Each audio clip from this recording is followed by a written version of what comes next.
Welcome to all. स्वागत आप सभी का आरएस सर यूट्यूब चैनल पे। और हम आ चुके हैं एक जबरदस्त बेहतरीन वीडियो के साथ में। जी हाँ, लास्ट डे आपका आईसीजी का रिजल्ट आ चुका है और रिजल्ट के बाद में आपका चाहे जीडी का हो, डीबी का हो, जो सेकंड आपका स्टेज है उसके लिए, सेकंड स्टेज के लिए कौन कौन से डॉक्यूमेंट्स आपके जरूरी होंगे वो, और आप फेज 2 का एडमिट कार्ड कैसे डाउनलोड करें, ये डिस्कशन अपन इस वीडियो में करने वाले हैं। तो वीडियो बहुत इंपॉर्टेंट होने वाला है। उससे पहले एक इंपॉर्टेंट चीज, अगर आपने अब तक अपना रिजल्ट चेक कर लिया, रिजल्ट निकाल लिया है और हमारी टीम के साथ शेयर नहीं किया है, तो इन नंबर पे आप अपना रिजल्ट जरूर शेयर करिए। हम उसका सेलिब्रेशन वीडियो रखेंगे, तो आपका जो अपडेट इंफॉर्मेशन है रिजल्ट के बाद में वो टीम के साथ जरूर शेयर करें इन नंबर पे, ताकि हम सेलिब्रेशन में आपका भी जो है वो पिक लगा सके। डिटेल आप शेयर करते हैं तो ये नंबर जरूर नोट करिए और यहाँ पर डिटेल आप सेंड करिए। सबसे पहले अपन बात करते हैं यहाँ पे documents required during stage second stage के लिए पीएफटी है, मेडिकल है, और उस ये आपका जो बैच है इसके लिए ऑल कैंडिडेट के लिए जो डॉक्यूमेंट्स रिक्वायर्ड है, सबसे पहले देखिए कैटेगरी सर्टिफिकेट, जो भी आपकी कैटेगरी है उसका certificate, class 10th marksheet, class certificate, marksheet और सर्टिफिकेट दोनों अलग अलग है, ध्यान दीजिएगा। एडिशनल मार्कशीट अगर आपके पास है, तो अगर आपने एडिशनल दी है, एग्जाम दी है, तो एडिशनल मार्कशीट आपके पास है तो वो भी लगाएं। और फॉर्मूला फॉर आपका कन्वर्जन ऑफ सीजीपीए या ग्रेड परसेंटेज वाला 10th की मार्कशीट के लिए, तो वो भी आप लगा सकते हैं, जिनका सीजीपीए ग्रेड आता है वो वाले बच्चे। और एनओसी अगर आप कोई गवर्नमेंट एम्प्लॉय हैं तो उसके लिए, अगर आप पहले कोई जॉब कर रहे थे तो उसके लिए एनओसी यहाँ पर आपको लगाना पड़ेगा अगर है तो। जीडी के लिए कैंडिडेट के लिए 12th मार्कशीट फॉर्मूला, ये आपका सीजीपीए जो ग्रेड का मार्कशीट है वो, और अगर 12th का एडिशनल आपका सर्टिफिकेट है तो वो यहाँ पे आपका हो गया, एडिशनल मार्कशीट यहाँ पर आपका हो गया जो अप्लाई आपको करना है। जीडी वाले बच्चे 12th पास बच्चे हैं इसके लिए ये आपका कंप्लीट आ गया, ठीक है। उसके बाद में दूसरा हो गया, तीसरा यांत्रिकी के लिए बेटा 12th मार्कशीट, 12th का certificate, marksheet, all year semester of diploma की मार्कशीट, डिप्लोमा पासिंग सर्टिफिकेट, अगर आपका ग्रेड वाला मार्कशीट है तो वो आपका फॉर्मूला कन्वर्जन सीजीपीए ग्रेड वाला परसेंटेज वाला डिप्लोमा के लिए, ये 12th के लिए है और ये डिप्लोमा के लिए सीजीपीए ग्रेड वाला।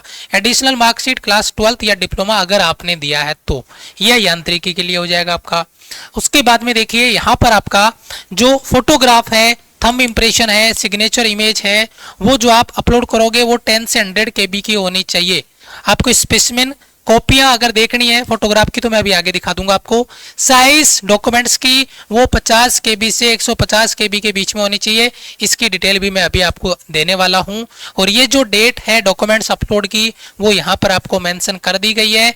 यहाँ पर देखिए लास्ट डेट 22 सितंबर 2023 है और वैलिडिटी यहाँ पे देखिए जो आपका स्टेज सेकंड है ना, इससे पहले जो आप यहाँ पे जो डेट अपलोड कर रहे हो डॉक्यूमेंट्स में, जो भी डॉक्यूमेंट्स आप लगा रहे हो उसके लिए जो आप प्रूफ लगा रहे हो ऑनलाइन एप्लीकेशन के टाइम पे जो आपने भरा था वो, और जो आपने डॉक्यूमेंट अपलोड किया है वो इस ड्यूरिंग एग्जाम 31 अगस्त 2024 से तक आपका डॉक्यूमेंट्स वेरीफाई होना चाहिए।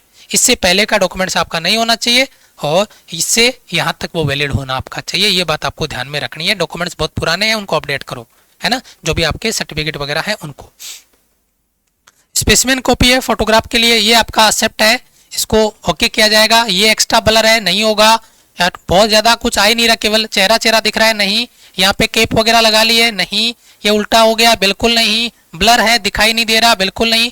जो यहाँ पे आपका ये पट्टी है इस पे जो लिखा हुआ वो दिखना चाहिए। ब्राइट है, ये भी नहीं, ठीक है। अदर बैकग्राउंड दूसरा आ गया बैक में, देखो ये भी नहीं चलेगा। और यहाँ पे आपने बिल्कुल देखो डार्क कर दिया, ये भी आपका बिल्कुल नहीं चलने वाला, ये आपको क्लियर होना चाहिए। फोटो की साइज मैंने पीछे आपको बताई है। उसके बाद में अगर डॉक्यूमेंट्स अपलोड है तो ये एक्सेप्टेबल होगा इस तरीके का। एक्स्ट्रा कलर हो गया है ना, हाफ कट यहाँ से आपने काट दिया, बहुत स्मॉल कर दिया, इन्वर्टेड उल्टा कर दिया, ब्लर कर दिया, टू ब्राइट बहुत ज्यादा ब्राइट हो गया, डार्क हो गया, कॉपी की कॉपी कर रहे हो तो ये गलत हो जाएगा। ओरिजिनल मार्कशीट है उसका स्कैन करके आपको डॉक्यूमेंट्स बनाना है, वो डॉक्यूमेंट आपका लिया जाएगा। बहुत इंपॉर्टेंट है, आईसीजी डॉक्यूमेंटेशन में बहुत खतरनाक है भाई साहब, एक एक बाल की खाल निकालते हैं, तो ध्यान से अवेयर आपको रहना है। उसके बाद में देखिए यहाँ पर जब आप एग्जामिनेशन रिजल्ट आपका आ चुका है, आपने देखा होगा congratulations you are shortlisted for stage second, और यहाँ पे आपको एप्लीकेशन रिव्यू करना है या अपने डॉक्यूमेंट्स अपलोड करके स्टेज सेकंड के लिए अपलोड करके अपना एडमिट कार्ड डाउनलोड करना है। तो यहाँ पे क्लिक करेंगे, उसके बाद में ऐसा आपका विंडो ओपन होके आएगा और यहाँ पे देखिए आपका कैटेगरी सर्टिफिकेट अपलोड करने के लिए क्लिक करेंगे, नेक्स्ट करेंगे। यहाँ पर आपका 10th की मार्कशीट है, यहाँ पर आपका 10th का सर्टिफिकेट है, 12th के लिए 12th की मार्कशीट है, 12th का सर्टिफिकेट है, अपलोड करेंगे और कंप्लीट करेंगे, अपना एडमिट कार्ड डाउनलोड कर लेंगे। अब कोई बच्चा ऐसा हो जो ये सोचे कि नहीं सर मुझे आगे अपनी तैयारी भी जारी रखनी है, स्टेज 2 के लिए तैयारी रखनी है, आगे के एग्जाम के लिए तैयारी, क्योंकि जरूरी नहीं है मेरी ज्वाइनिंग इसी में आ जाए, किस्मत खराब हो तो अपनी तैयारी को जारी रखना है। तो हमारी तैयारी कंटिन्यू रहे स्टेज 2 के लिए, अपने जा रहे हैं अच्छी बात है, लेकिन आगे की तैयारी मुझे कंटिन्यू करनी है। तो ये बेटा आपका रहेगा वहां पे जो हमारा बैच है, ऑनगोइंग जो बैच चल रहा है अभी, भारत बैच, तो आप इसमें जुड़ सकते हैं और अपनी तैयारी उस लेवल पे आगे लेके जा सकते हैं कि कोई कमी आगे ना रहे और चीजें आपकी कंटिन्यू रहे। वो लाइव बैच है, ये नोट्स बैच है, सेल्फ स्टडी के लिए बिल्कुल जीरो लेवल से, बिल्कुल बेसिक से अपने आप को अपडेट रखें और उसको आगे लेके जाए। नोट्स बैच के साथ में सेल्फ स्टडी आपको करनी होगी। और ये आपका हेल्पलाइन नंबर, अगर कोई डाउट रहता है तो दिए गए हेल्पलाइन नंबर पे कॉल कर सकते हैं और अपना डाउट क्लियर कर सकते हैं। Thank you so much, love you all, bye bye, जय हिंद।